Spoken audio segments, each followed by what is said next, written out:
Selamat sore, perkenalkan nama saya Pietro Wolfi Gabriel dari 10 IPS 3. Kali ini saya akan menceritakan kembali novel dengan judul Dan Perang Pun Usai. Dan Perang Pun Usai adalah salah satu karya dari Ismail Marahimin.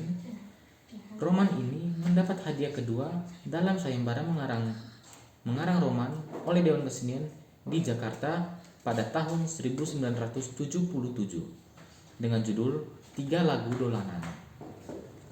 Roman ini diterbitkan pertama kalinya pada tahun 1979, cetakan kelima tahun 2004 oleh penerbit Sinar Harapan. Tema ceritanya tentang perjuangan dan revolusi, dan setting ceritanya Taratak Bulu di Sumatera. Toko-toko dan watak.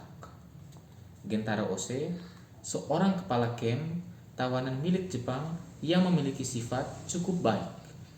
Sersan Kiguchi, dia ialah kepala camp tawanan yang memiliki sikap yang bengis kepada para tawanan. Kliwon, pemuda bangsa Indonesia bekas Romusa, dia memiliki sikap rela berkorban dan pantang menyerah. Wimpy, seorang tawanan bangsa Belanda yang selalu ingin melarikan diri dari kamp tawanan Jepang.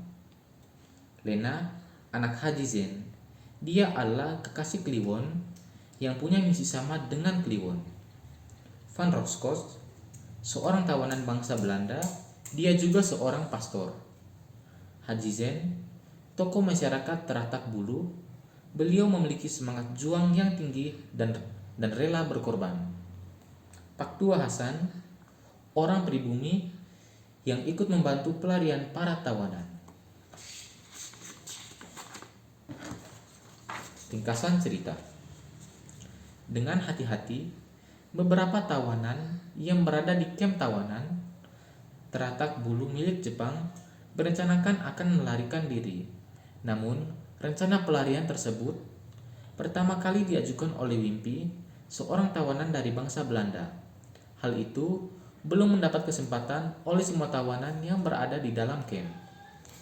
Di antara para tawanan, waktu itu terjadi beda pendapat antara yang pro Wimpy atau yang setuju hendak kabur dan kontra pimpinan Pastor Van Roscoe yang punya firasat bahwa perang akan segera berakhir. Akibatnya, dalam camp tersebut, di antara para tawanan yang terdiri dari 31 orang Belanda dan 1 orang pribumi bekas Romusa yang bernama Kliwon, sering terjadi ketegangan-ketegangan. Letnan Gentaro Ose, sebagai pimpinan camp yang mengepalai 10 orang prajurit Jepangnya itu, tidak tahu menahu akan rencana para tawanan Belanda itu. Dari wakilnya Sersan Kiguchi, dia hanya mendapat laporan-laporan bahwa di antara para tawanan itu terjadi ketegangan-ketegangan, namun penyebab ketegangan-ketegangan itu adalah dia sendiri. Dia hanya menduga-duga bahwa pasti akan terjadi dalam kamp tawanan nantinya. Pihak-pihak yang pro atau kabur itu kemudian menyusun rencana pelarian itu dengan penuh rinci. Jalan-jalan yang akan dilewati nantinya ditentukan oleh Kliwon. Kliwon sendiri tidak mempunyai hasrat untuk melarikan diri, namun karena aibnya banyak diketahui oleh Wimpy, seperti perbuatan maksiatnya dengan anak Haji Zen, yaitu Lena, serta perbuatan aib lainnya, maka terpaksa dia harus menyetujui rencana Wimpy. Dia takut Wimpy akan menyebarkannya. Semua itu ke semua orang. Dan kalau itu dilakukan oleh Wimpy, pasti Haji Zen akan marah padanya dan pasti akan malu besar dia terhadap Haji Zen. Dalam rencana itu, Haji Zen bertindak sebagai pembantu menyiapkan persediaan makanan dan segala kebutuhan pelarian yang dibutuhkan.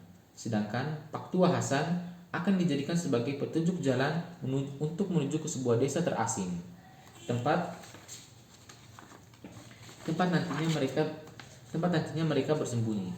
Akibat kekalahan Jepang di daerah Asia Pasifik, para komandan Jepang yang berada di daerah Sumatera dipanggil ke kota Pekanbaru guna mendapat penghargaan guna mendapat pengarahan dari pusat perhubungan dengan Gentaro Ose. Maka, pimpinan sementara kem tawanan teratak diserahkan kepada wakilnya, yakni Sersan Kiguchi. Di bawah kepemimpinannya, para tawanan dalam kem tersebut mendapat siksaan yang cukup berat. Mereka diharuskan kerja siang dan malam. Bagi siapa saja yang melanggar perintahnya, tidak saja dihukum bekerja berat, tapi juga disiksa secara fisik dengan pukulan dan tendangan dari prajurit-prajurit Jepang atas perintah Sersan Kiguchi. Kliwon menyaksikan semuanya.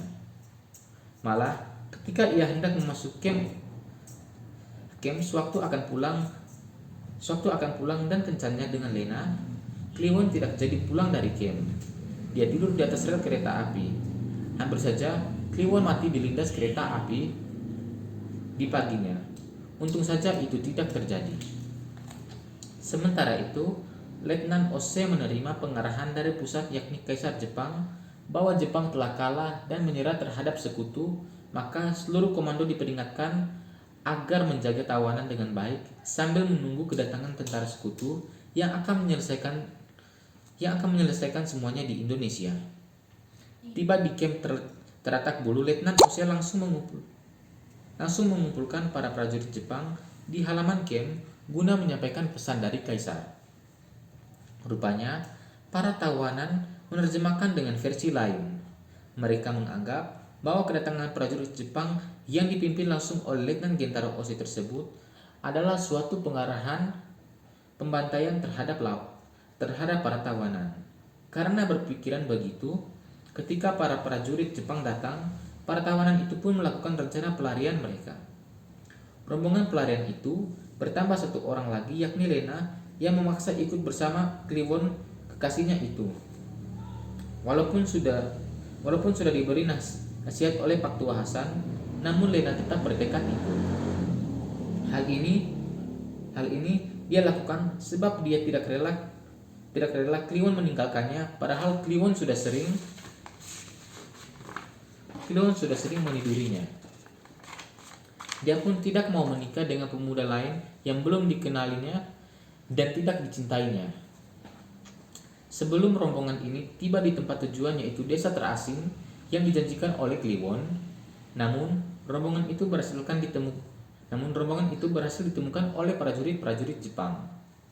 Dengan segala upaya, para tawanan itu berusaha meloloskan diri dari kepungan prajurit-prajurit Jepang yang dipimpin oleh Letnan Ose dan Sersan Kiguchi. Sayang, nasib sial menimpa Pastor Van Scott, Kliwon, dan Lena. Ketiganya tak berhasil meloloskan diri dari kepungan, sedangkan tawanan lainnya berhasil meloloskan diri. Ketiga orang ini mati ditembak oleh terpaan peluru-peluru senapan yang dimuntahkan dari 10 senapan prajurit Jepang atas komando Letnan Gentaro Ose. Para tawanan yang telah bebas kini bisa berbahagia dan bersyukur. Mereka tidak lagi disiksa dan ditindas oleh para penjajah, karena Indonesia telah menjadi bangsa yang merdeka dan berdaulat tak lama setelah Jepang menyerah kepada sekutu. Sekian dan terima kasih.